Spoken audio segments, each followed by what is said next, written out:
Priyadarshi, and I'm the CEO of Cipla. We just did a deal last week. Frank helped us. So 80 years. This year, Cipla is celebrating 80th year, and very few Fortune 500 company can say that they have survived 80 years.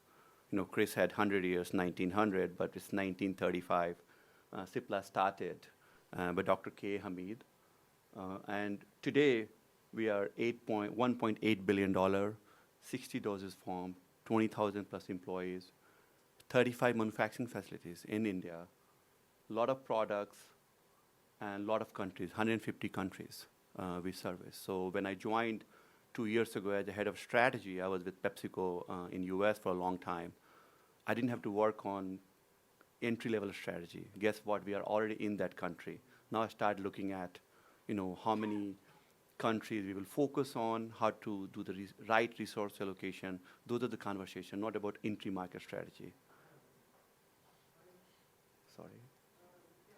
So this talks about the phases. You know, 1935 we started when, you know, Mahatma Gandhi basically told us, you know, Dr. K. Hamid, he was our founder, and he was walked in nationalist movement, you know, that you have to make the country self-reliant. And that time World War was going on. That's where it started. He was the PhD, grew up in India in nationalist movement, and Mahatma Gandhi visited us. And that's where it started, self-reliance, and none shall be denied. Those were the mission. Health is not all about profit. Yes, it's a business. We have to make profit, but it's about patients, it's about people, it's about access. So we started in 1930, then you see the journey. I wouldn't go through each phases, but you can see through it. You know, it's API manufacturer. Then in 1960, there's different phases happened. Then 1972, when the patent law changed. And now we are in 2013, when the new transformation started. And I will tell you what has happened in the last 2 years and where we're going. So it's basically, you know, you can't see the numbers, but basically you see the 12% CAGR growth. And again, it's in dollar term. But we're growing in Indian rupees. We're close to 13,500 crore. And every time dollar goes down, our $1 billion, you know, dollar goes up in currency. So this math keeps going messed up. But 12% CAGR. And it's a well-diversified business. If you think about it, India, close to 40%. The one key thing is Africa. You know, if you add South Africa, and most of international is in Africa, is 26% of our business. So between India and Africa, and 68% of business comes from there. And Africa, as you know, is the new growth frontier. And we have already 20-year leg up in Africa. Then North America was a small part of the business for us, 8%. But that was before 2 weeks. You know, we will close the deal in next couple of months, and you will see it will increase.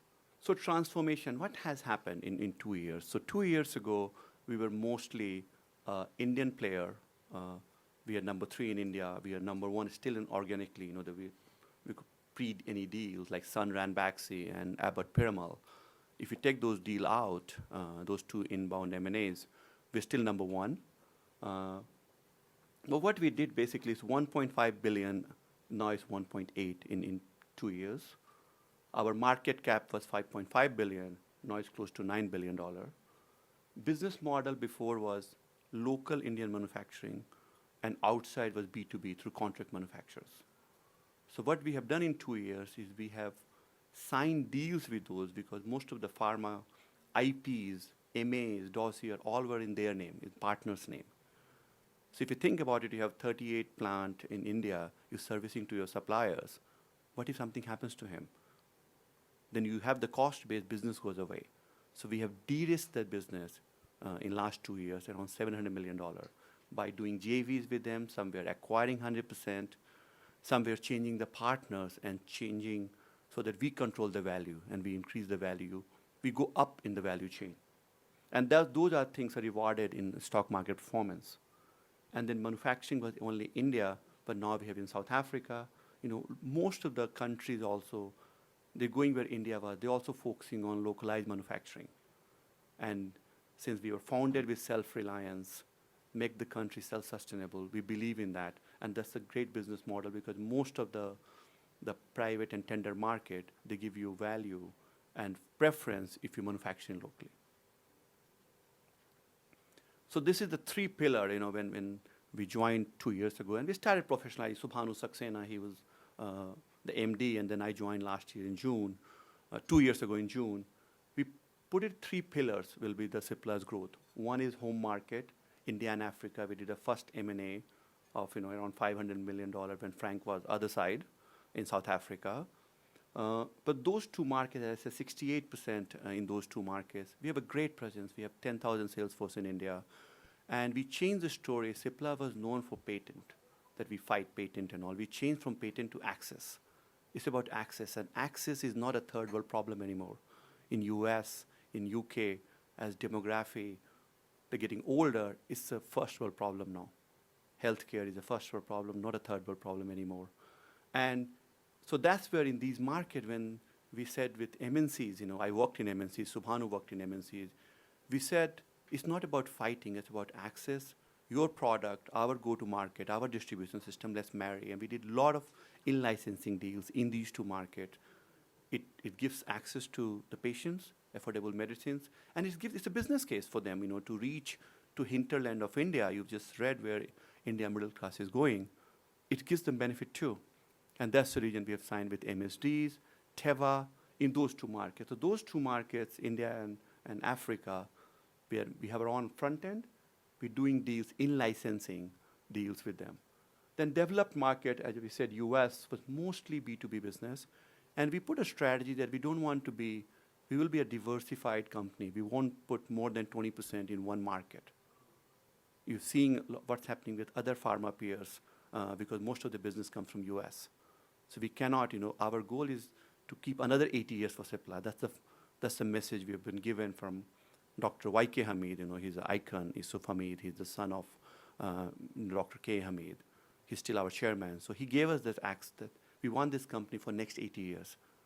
And that's the mandate we even got. That's the reason we came back to this country. So there in this market, in US, I will talk to you about acquisition, where we're increasing, our goal is to make 20% of the business.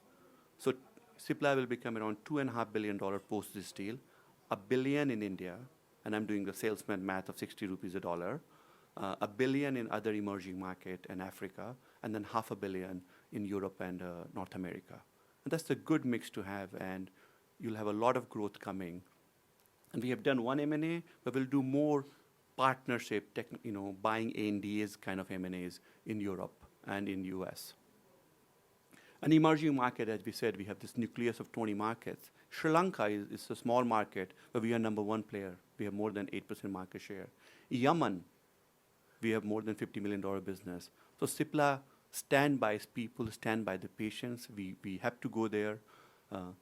Iran, we have a business. Uganda, $60 million business. So these leg up what we had in Middle East and Africa, now it's time for us, through right partnership, through right deals, how to get the more benefit. And we're doing most of the region, most of the acquisition from UK Holdco. So we have a UK Holdco, and even the inversion deal will be paying $550 million from that entity. So while majority of our growth will be organic, that's what we have publicly said, we believe in, self-reliance, growing from within.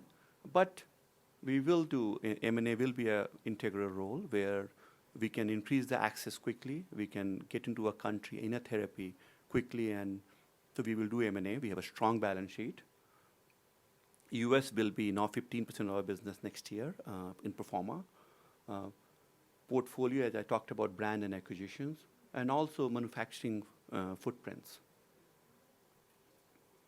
So this is what I think these kind of M&A started. I think the deal got announced February 2013, and these are the deals we have done. It's an announced deal: South Africa, Uganda, Sri Lanka, in India, Croatia, Yemen, Morocco, and Algeria. So you can see how an Indian player, if after the US deal, I said it will be around close to $1.4 billion for a market cap of $9 billion company. It's a big, big thing.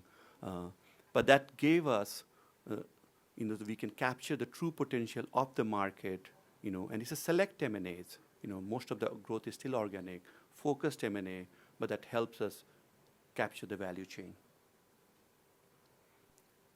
So US, you all know it was a lot of in the news. I think last week, Cipla M&A is the biggest, highest, largest M&A we have done. So US is the biggest pharma market. I talked to you about, generic medicine market size is close to 30 billion. US is 8%, but it'll become close to 20% soon. And we have acquired two companies. It's a Long Island-based company. It gives you a manufacturing footprint. It gives us access to the government business, and also because of NAFTA, Mexico and Canada. So this is the sales of the business. It's the public information. It's 225 million was the LTM June number. It has 40 approved NDAs, 30 pipeline products, and also the high volume player in US market. It has manufacturing sites, as we talked about, it's US for US. We believe in that country. And manufacturing is going back to US. I was doing some math that, if you have to expand in Long Island, land is cheaper there than in Pune per acre. So, and with the kind of demography is moving in, the Hispanic, and I lived and worked in US, and in PepsiCo had a large manufacturing sites there. It's very efficient. You can run large batch sizes, and you can really get the value out of it. So what did we learn from the deal process, basically? As we said, Dr. Yusuf Hamid, he told us that, we don't have to buy growth. So you have to have a conviction. It has to fit with your strategy. So that's why I was laying you out the strategy where we were going. So you have to believe in the asset, you have to believe in the strategic fit, and you have to believe in the drivers. Because ultimately, most of the M&As don't pay back. So unless you really do it focused way, then only you can get the value out. Sharp focus and targeted due diligence. Money is cheap in US. It's get for 9%, 0.9% or 1%. You can get the money right now in US. So money is cheap. So deal will not wait for you. So you have to be very focused due diligence, which is the value driver, which can make or break the deal. There will be a lot of hygiene stuff we will do, but the 8 or 10 key items, you focus with your team, because most of the time in an M&A, especially my learning, you negotiate more internally than externally. And you have to maze through this function. You need an executive sponsor from the top, and Frank will be there. It was me driving, every meeting. I was part of that when you have the lawyers meeting versus finance meeting. If you don't see a sponsor, visible sponsor, fighting for it, for the right deal, because we already ticked the first box, then only going to the second stage. Then only the urgency comes in. So we announced that we're signing at 8:30 tomorrow, and then people will have to work it through. And always, even if you announce that I will sign on 31st of December 2020, those 2, 3, 4 nights will be all-nighters.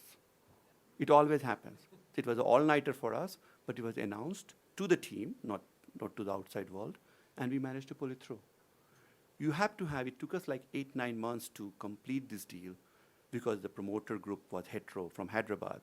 You need to have that relationship. It was once we walked away from the deal, then we came back. But you need to have that continuous engagement because pharma is incestuous. We're working with the same partner on something else. So you have to have that win-win partnership, then only deal will go through in a right way.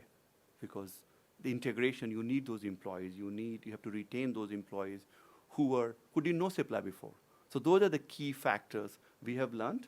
We still, as I said, trust, openness. It has to be win-win. You cannot, if you think that we are winning more than them, it never works out. You can look cute in the beginning, you can make big news, but integration will fail and the M&A will fail. So you have to have that trust, the partnership, and the engagement, because the employees will remain there. It's their employees, they will remain there. And you can't just, in Pepsi, I used to call it Pepsi-fy them and Cipla-fy them. You can't. The reason you're buying that company because it's grown that way. So you can't just put all your processes.